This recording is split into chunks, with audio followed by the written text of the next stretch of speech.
गए। अब उन्होंने एक और बड़ा काम करने की ठानी। इस बार एक रिटायर हो चुकी विशाल पेड़ की जड़ का इस्तेमाल कर इतिहास की सबसे शानदार इमारत बनाने का इरादा है। सिर्फ 3 मीटर ऊंची जड़ पर सीधे खंभे खड़े करना मुमकिन नहीं था, इसलिए उन्होंने पहले 2 लकड़ी के खंभों से उस जड़ को जोड़कर इमारत की बुनियाद की ऊंचाई तय की। फिर 5 मीटर की दूरी पर 9 झंडे जैसे खंभे खड़े किए। इन सबको लकड़ी की बल्लियों से आपस में जोड़ा गया और जड़ वाली बुनियाद से पुलनुमा लकड़ियों से कनेक्ट किया गया। इस तरह इमारत के नीचे एक खुला प्लेटफॉर्म तैयार हो गया। सबसे खास बात यह रही कि लकड़ी की लचक का फायदा उठाते हुए उन्होंने खंभों के एक तरफ घुमावदार ढांचा बनाया। इसे देखते ही साफ समझ आ जाता है कि इस बार का निर्माण कुछ अलग और बेहद खास होने वाला है।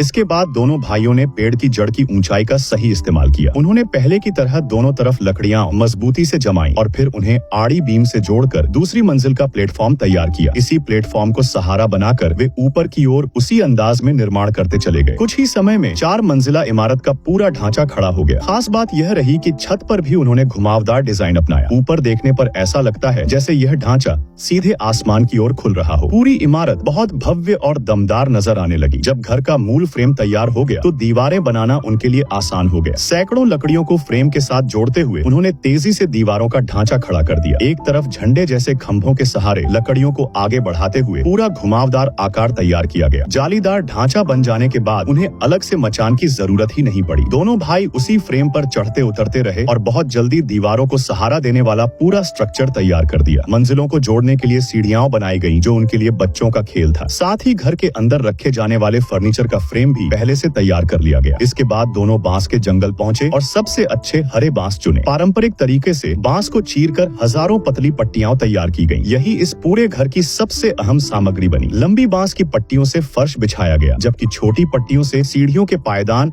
और रसोई का चूल्हा तैयार किया गया। दोनों भाइयों की आपसी समझ कमाल की थी, इसलिए काम बहुत तेजी से आगे बढ़ा और कुछ ही समय में फर्श छत तक पूरा हो गया। आखिर में छत पर ओनियल फेल्ट की परत बिछाकर अतिरिक्त वाटरप्रूफिंग की गई। इससे 4 मंजिला इमारत की बनावट पूरी तरह साफ और शानदार नजर आने लगी।